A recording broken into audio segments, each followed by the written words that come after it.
Powered by the Inside the Birds podcast. Now, live from inside the Matt Black Kia Studios. It's Football at 4. And Football at 4 is brought to you by Bet365. Whatever the sport, whatever the moment, it's never ordinary at Bet365. It's powered by the Inside the Birds podcast.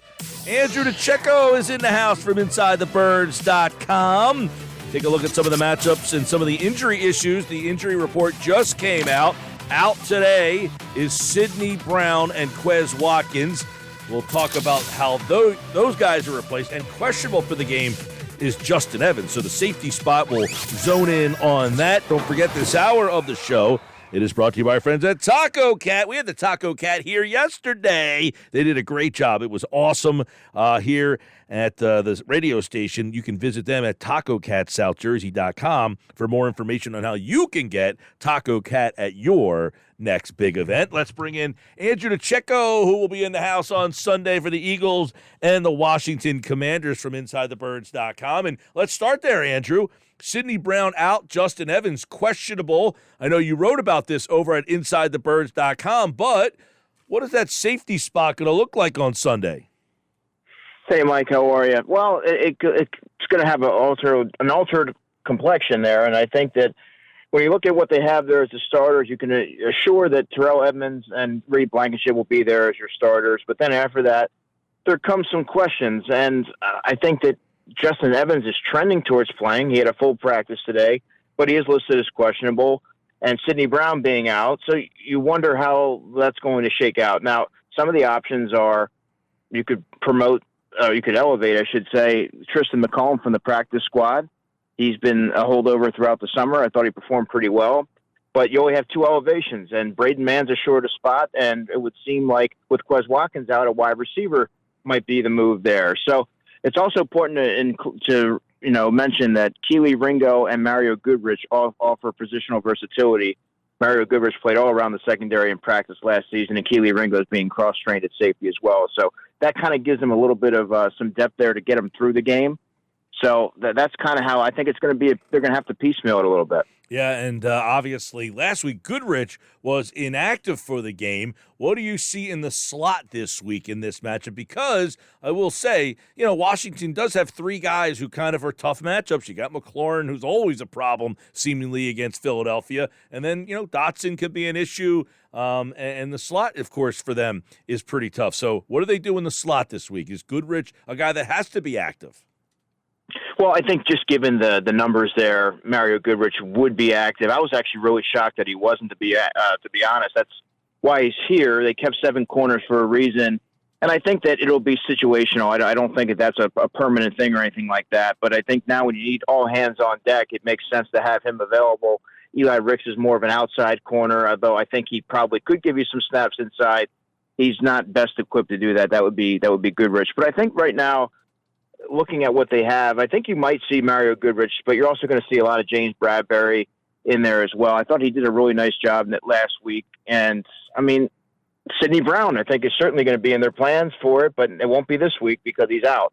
So I think all that being said, I think you're going to probably see some alterations there with James Bradbury being the primary guy and Mario Goodrich, who I think could also potentially see time at safety if Justin Evans can't go. Yeah, so some secondary issues, obviously, and some guys moving around. Bradbury in the slot. What is your thoughts on that?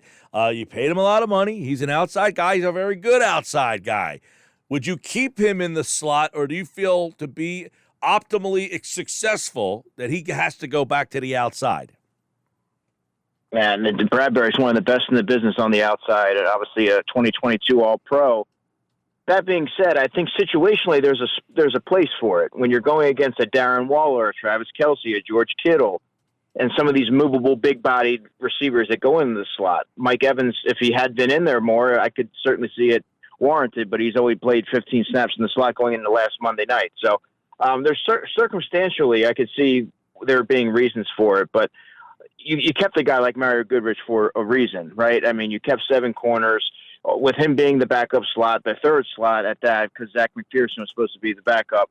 So I think, and you saw they have a lot of confidence in Josh Jobe on the outside. So that also factors into the equation, which is why I think they feel comfortable getting Bradbury in the slot. They want their best three corners out there, and I think right now, well, I know definitively that Josh Jobe is higher in the pecking order than Mario Goodert. So I think that they're just trying to find ways to get their best three corners out there and play the matchups.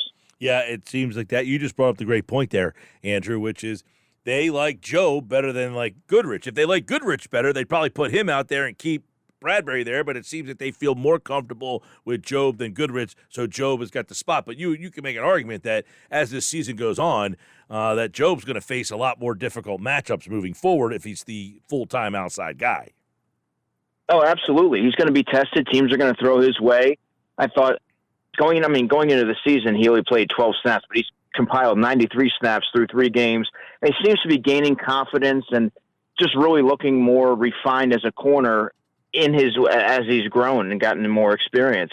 But like you said, Mike, he's going to be tested. There's some more challenges down the line, and teams are going to look to exploit that. And I think that's where the matchup comes into play, because when you're going against a team, let's say the Miami Dolphins, I don't know that you want Josh Jobe out there when he's going to be stretched down the field. Josh Jobe's a really physical player. His play style really lends itself to being flagged with DPIs and things of that nature.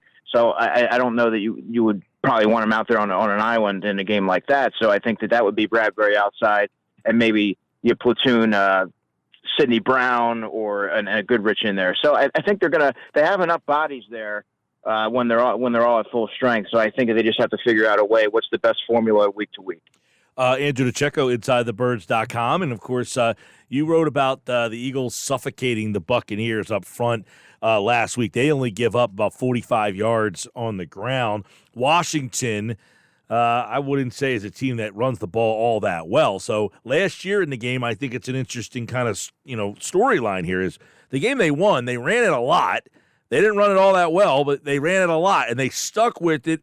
And then the Eagles went and got Joseph and Sue following that game because of how well and how much Washington ran. But you see Washington finding success this time around on the ground.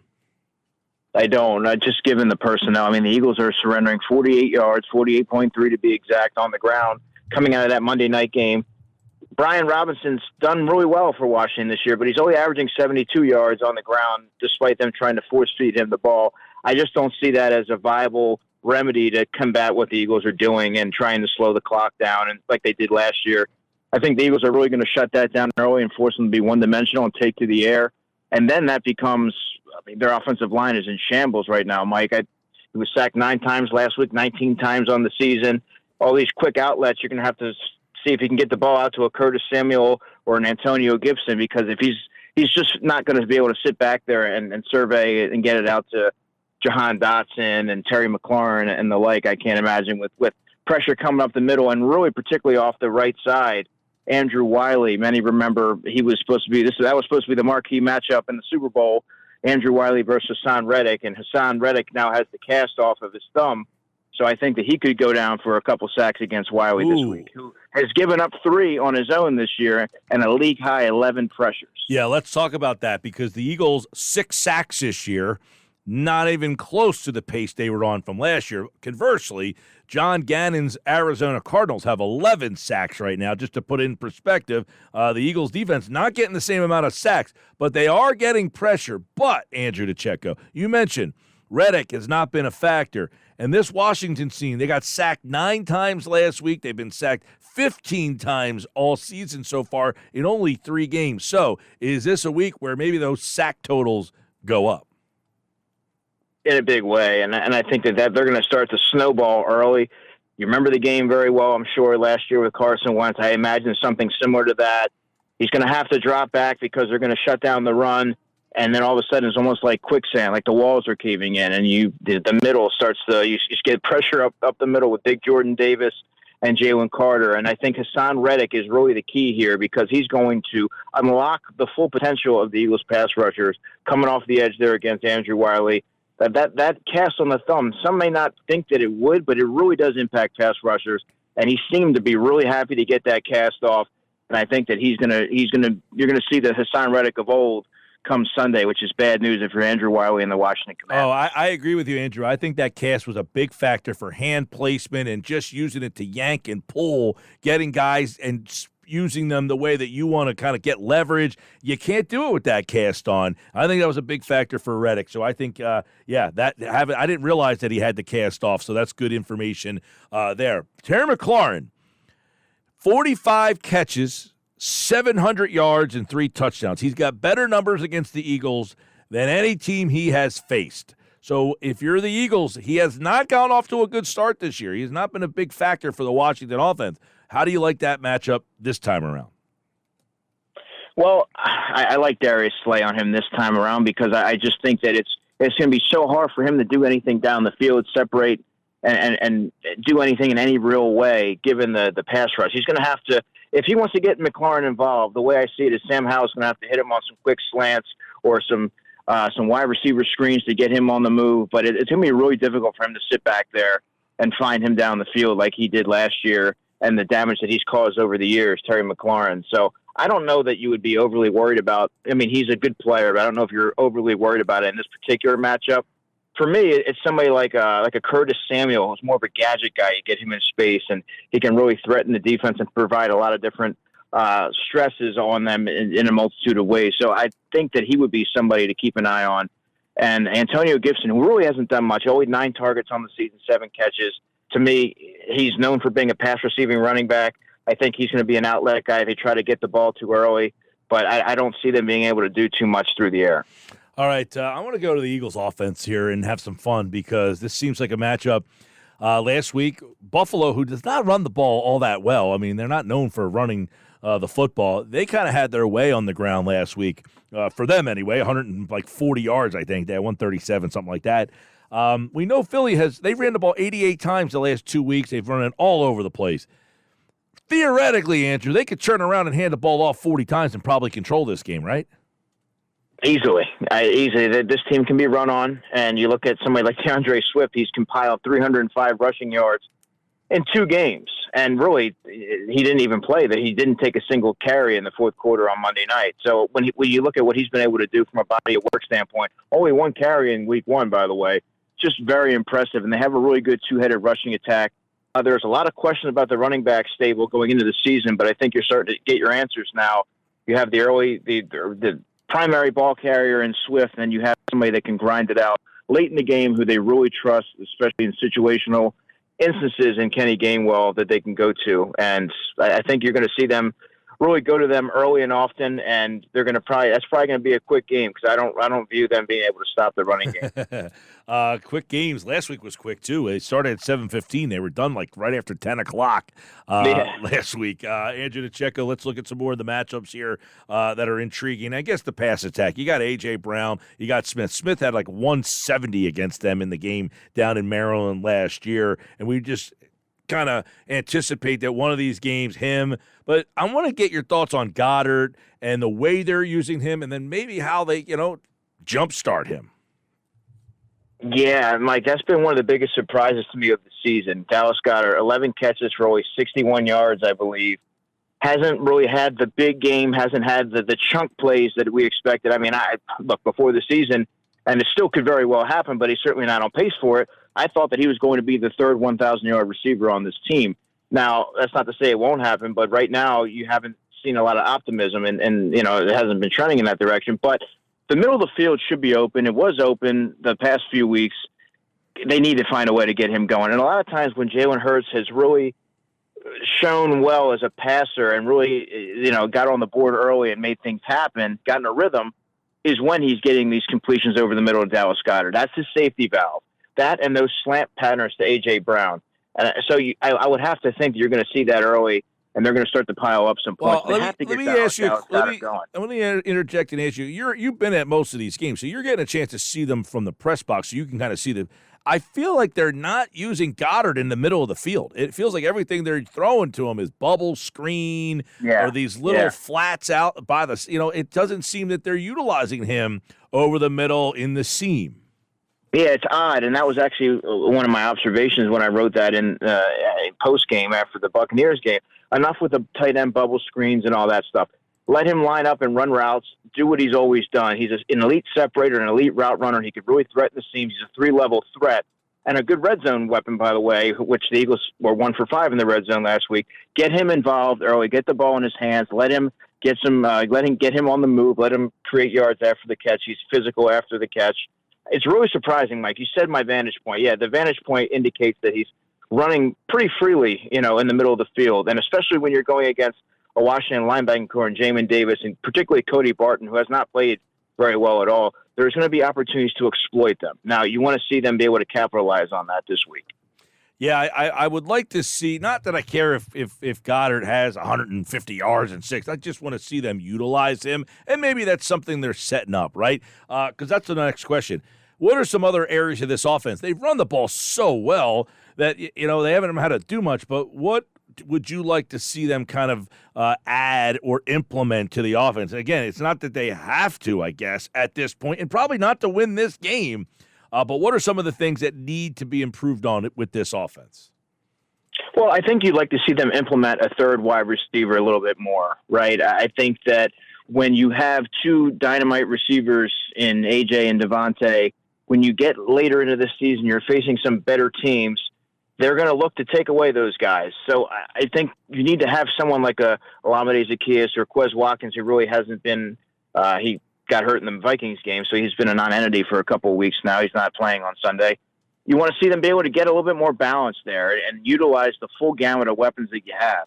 Dallas Goedert, we mentioned him ad nauseum. Get him involved. He is a playmaker, and you've got to get the ball in your playmaker's hands, and that's going to open things up for the entire offense, create a more balanced offense at that, and I think you're going to see a whole different Jalen Hurts. And you started to see him really find his footing as a passer, and as good as they looked on Monday, they left a lot of meat on the bone, and they should have put up way more points than 25. Sure. I think that they're going to hit the ground running on Sunday. Definitely. I agree with you on that the offense definitely has way more room to spread its wings here. I was on a show down in Washington, and the fans, essentially what they were explaining to me is some of the fan base down there is saying, hey, rest up this week and start getting ready for Chicago. In other words, they feel like they got no shot in this game. Do you see a path to victory for Washington? I've been thinking about that, Mike, for a few days now. And knowing just how divisional matchups always have this seesaw feel, they never quite go the way you anticipate. But it is honestly really difficult for me to see a clear path to victory for Washington. They're not good in the trenches where it matters. On the offensive line, obviously their defensive line is very dominant. Their secondary is not very, very well equipped to stop the Eagles' weaponry. I think that if you can get an A.J. Brown on a smaller corner like Emmanuel Forbes, he can beat you there. There's not one thing that the Eagles can't do or execute against this team. And knowing that Sam Howell's going to have to drop back in order to put up points, I just don't see that being a feasible path to victory. I think that the pass rush is going to bear down early, force some turnovers, and the game's going to get out of hand. I feel we're on the similar page here. I think Washington's very limited offensively. What do you think about the Howell kid and how he's played? I know coming out of the draft that year, some people thought there was a time where he could have been the top player on some people's board. He obviously did not have the senior seed. That was before his senior year. Some mock drafts had him pretty high. What do you think about him through his limited play? Well, his inexperience is shown. He's shown flashes of intrigue, and I think that he's taken some positive steps, but there's things that you got to help your offensive line, right? Your offensive line is not equipped to stave off a pass rush. And I think that there's many times that I've seen this season where he's held on to the ball too long and created some sacks like on his own. And I think 11 of those, whatever metric I saw, 11 of those 19 sacks were on the line. The rest were on the quarterbacks or something to that effect. So I think he needs to do a better job of getting the ball out, being better with his decision-making, working through his progressions. But there are signs of intrigue there, and I think he does have some potential. I just think that he's going to be he's a victim of circumstance there. I think that he's going to be as good as his offensive line is, because they do have some talent there at wide receiver. And even Logan Thomas was coming back from a concussion, but he's just not going to have enough time to facilitate the ball to those guys. Yeah, I was just going to say Logan Thomas will play against the Eagles. So that's a big tight end. The Eagles, do have their issues sometimes against tight ends, and we'll see if he becomes a factor. I was going to say, which weapon on Washington concerns you the most? I would say Curtis Samuel, who just because you can get he doesn't have to beat you traditionally to get the ball. You can throw him the ball and get him in space on short completions, get the ball out quick to him, and he's really athletic and explosive after the catch. But I would also say Jahan Dotson. I loved him coming out of Penn State. I think he's a really underrated player, and he can cause some problems at the short to intermediate levels of the field. And he's a pretty good red zone guy. He's not the biggest guy, but he's very physical at the catch point. He attacks the football. So he's somebody that I would look at there as well. All right, Andrew DiCecco, of course, InsideTheBirds.com. You can read more from him and his coverage of the game. And, of course, he'll be back here next week to give us the matchups we're looking for. It sounds this all adds up to an Eagles win. Yeah, I got to stay consistent with my score. I was on the John Kincaid show this morning, and I was mentioning it to people earlier throughout the week. 31-13 is my score. 31-13. Eagles improved to 4-0, and that means Washington would be 2-2. Keep that in mind. A Washington win, you'd both be 3-1 all of a sudden, and that changes the dynamics in the conversation. So that's why this is an important game to separate yourself from Washington, even though it sounds like the Philadelphia is much more talented. Hey, you leave these teams involved, and then you don't want any tiebreaker situations in NFC games or division games if Dallas and you are going neck and neck. So that's why this Sunday, very important. 1 o'clock is the game, and you can listen to it right here on 97.3 ESPN. Andrew DiCecco, appreciate you, buddy. You bet, Mike. Talk soon.